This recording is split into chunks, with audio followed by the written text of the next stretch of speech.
नमस्कार दोस्तों, मैं आज आपको बताने जा रही हूँ कि मास के धर्म में महिलाओं को पूजा करनी चाहिए या नहीं। तो ये महिलाओं के लिए एक बहुत ही बड़ी दुविधा की बात है कि उनको पूजा करनी चाहिए या नहीं। तो ये कुछ लोग मानते हैं कि भगवान की बनाई हुई चीज़ है, इससे किसी को कोई परेशानी नहीं होनी चाहिए और हमें पूजा करनी चाहिए, क्योंकि बच्चे ही इस दुनिया का सबसे बड़ा रूप है। भगवान ने ही बनाया है इन बच्चों को, भगवान की दी हुई चीज़ है। इसको कुछ लोग नहीं मानते हैं, लेकिन कुछ लोगों का नियम है कि कुछ इन चीज़ों की पूजा पाठ करने से सब चीज़ें अशुद्ध हो जाती हैं। जैसे कुछ मंदिरों में जाना महिलाओं का निषेध है, कुछ मंदिरों में तो महिलाएं बिल्कुल भी जा ही नहीं सकती हैं।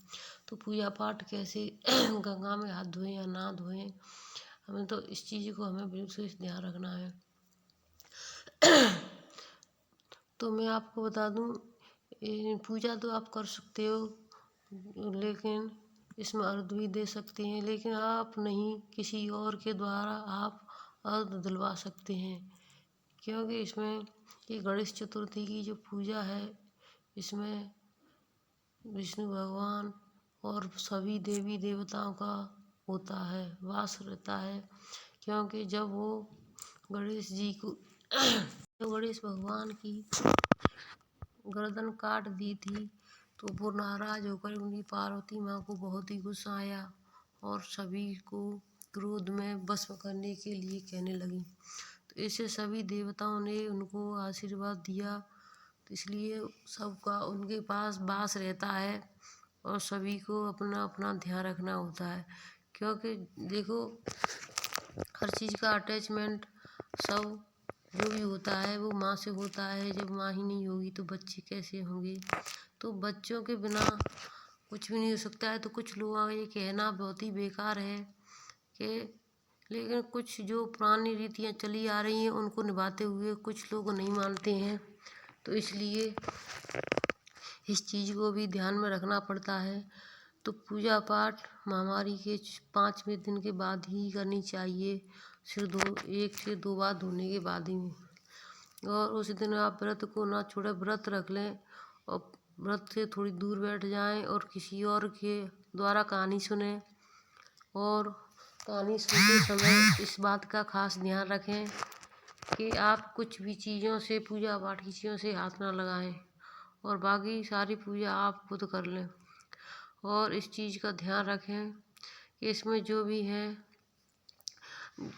लक्ष्मी मैया है, जो संकट मैया हमारी चतुर्थी मैया हैं, तो उन सभी देवी देवताओं का, वो देवी देवता सब हैं, वो नाम उनके सबके अलग अलग रख देते हैं। लेकिन सभी देवताओं का वास रहता है सब में, आए एक दूसरे से जुड़े हुए होते हैं। तो इसमें हवन भी कराया जाता है, राक्षसों का नाश कर दिए हैं।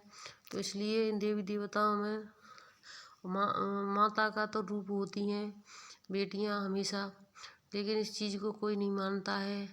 तो हमें अर्घ देने के लिए अपने, अगर किसी के घर में कोई सास ननद या बेटी है, बेटी तो इसको ना करवाएं, लेकिन सास ननद से करवा सकते हैं।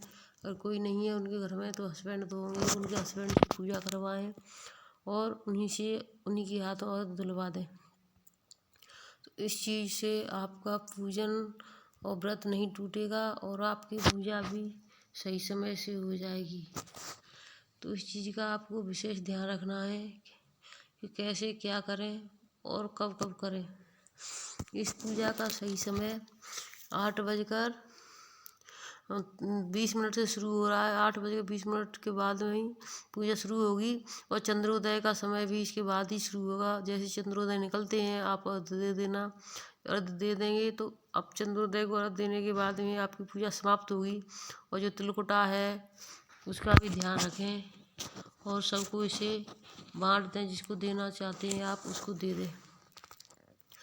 तो हमने उस वीडियो में पहले ही बता दिया है कि किसको कैसे पूजा करनी है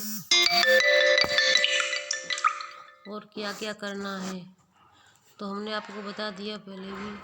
तो इस बात का आप विशेष ध्यान रखें कि पूजा करते समय अगर आप महामारी के समय पीड़ रहा है तो पूजा को ना छोड़ें पूजा अपनी करें, व्रत भी रखें और किसी दूसरे के हाथ द्वारा करवा सकते हैं आप। अगर किसी और के द्वारा करवाएंगे तो आपका व्रत भी नहीं टूटेगा, पूजा भी नहीं खराब होगी और आपका सारा काम भी हो जाएगा।